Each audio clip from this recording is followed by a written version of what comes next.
I'm just saying, in comparison to my own personal minimalism journey and the rules and guidelines that I created for myself, it's really nice to break them. And one of them was like, no TV. Hey there, my handsome and pretty little Cobras, and welcome back to the Cobras Nest. For those of you who are new, my name is Mignon Cobra, and this is Life After Minimalism. So today's video is going to be me talking about 5 things that I love that are not typical or are typical of minimalism. Without further ado, let's just get to the video. Let's get it, let's go. Woo. So today's video is going to be my favorite stuff that I love as an ex-minimalist. So let's get right into the list. Number 1, makeup. Although this one, technically, I've been screaming from the top of the hills. I love makeup as a minimalist for the longest time. So I don't know how valid this is. This is not something new that happened as I, quit minimalism. This is not new to anybody. But I definitely want to mention that this is something that I've always loved, even when I was a minimalist. I have always loved makeup, and I'm very happy to indulge in it, I guess maybe more now. I don't know, it's funny. I've come such a long way with my minimalism and my makeup that I might have taken it too far, that I'm actually not even really interested in copying anything new. I'm just so happy with my pieces because since I fought so hard for makeup in my minimalism, I'm really happy with my collection. So I actually don't even want anything.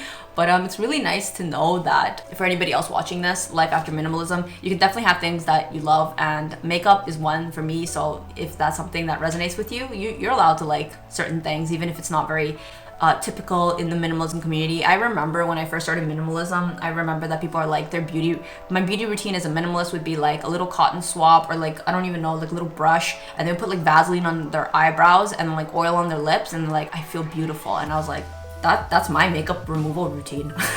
I just feel like since I'm not a minimalist anymore, I feel like I'm allowed to make jokes like this, because there is a saying that like all jokes are actually not jokes. There's a little truth to it. So as an ex-minimalist, it's kind of fun to poke at things that I felt like before I wasn't allowed to. So this is actually really fun. And if anybody feels like they need to come for me for this one, I think it says more about the individual than it does about me.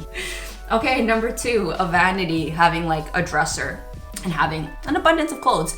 This was one thing that I really struggled with. I would try so hard to be a good minimalist. I tried so hard to have a capsule wardrobe. I tried so hard to like be an extreme minimalist, and there was plenty of times that I did fit that criterion, but really only out of need and only out of dire circumstances. One, I got stuck, between countries with a carry-on because of COVID. The other one was I couldn't buy anything because I had to pay off my student loans. So I ended up having that lifestyle. So I glamorized that lifestyle for clicks and views on my channel. But by no means does that make me happy. I don't like having a capsule wardrobe. I love having lots of clothes. It's funny, I like having a minimal makeup because it actually makes my life easier because I feel like I know my face. But I like having an abundance of clothes. I like having lots of leggings to pick from. I like having lots of pants to pick from. I like having lots of shirts to pick from. It's really nice. As somebody who experienced extreme minimalism with clothes, it's a nightmare. I'm gonna be honest. It's a nightmare having a limited amount of clothes. You gotta wash your clothes often. Like I have better things to do than constantly be doing laundry or hand washing my clothes. Like that was not a fun experience. I remember in China where I would like wash my underwear by hand. Like, what was I thinking? Like, I'm sorry. There's just so many things I just wanted to get off my chest for years. So it feels so nice to be able to say these things.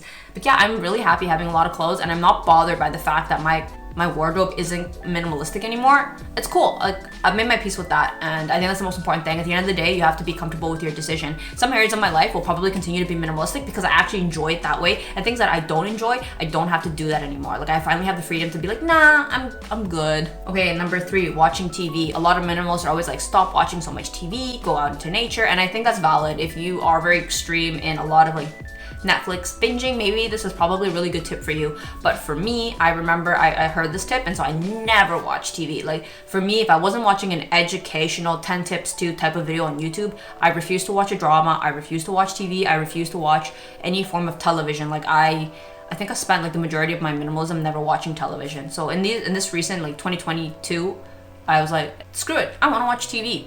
So I've been watching TV. I still don't have the capacity, I guess because I never really ever watched TV. I don't have the capacity to binge. After one episode, like I'm done. Like I'm like, whew, that was a lot. That was 1 hour. I made it. I just don't have the capacity to do it because I wasn't trained to live my life like that.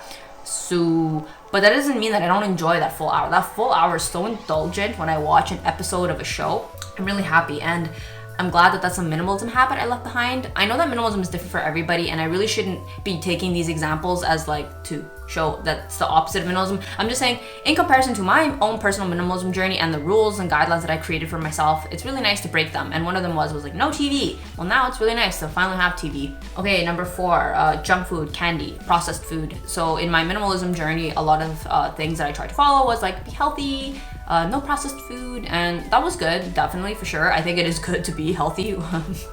But I was very dogmatic about it. I was very like anti-junk food to the point where like it just got out of control, and I started to develop orthorexia and then just kind of became an anorexic.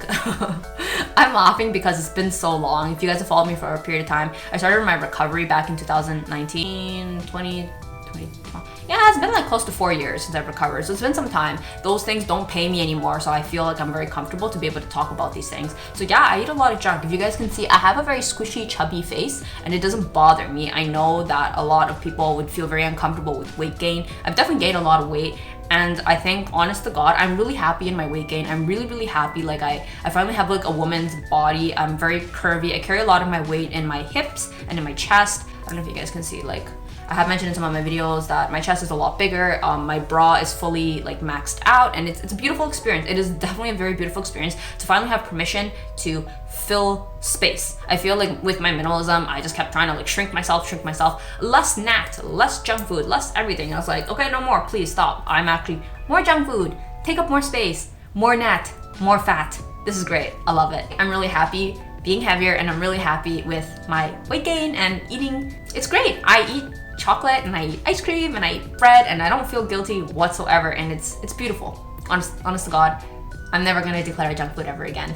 I love you, my McDonald's. Okay, number 5, sleeping in. So a lot of minimalists in the, you know, like the it girl trend, a lot of people glorify being a minimalist as somebody who wakes up at like 5 in the morning, 6 in the morning to meditate for like hours on end. And I think that's beautiful. And the reason that I can talk about this is because that's what I did. I did do that. For several years, I would wake up at like 6 in the morning, some ungodly hour, to go for a run before I went to work at 7 or 8 in the morning. And it was like...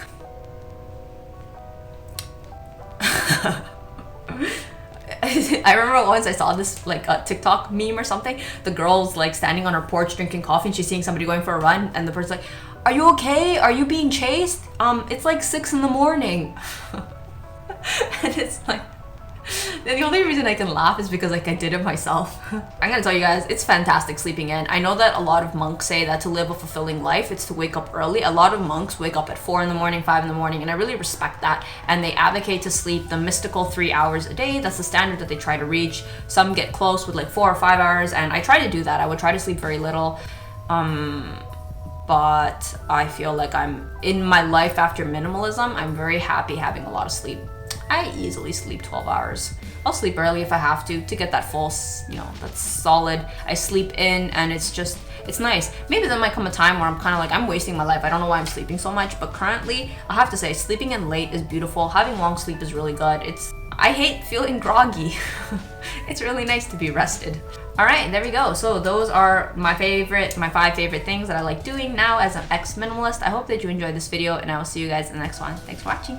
Bye. I love minimalism as a makeup. I love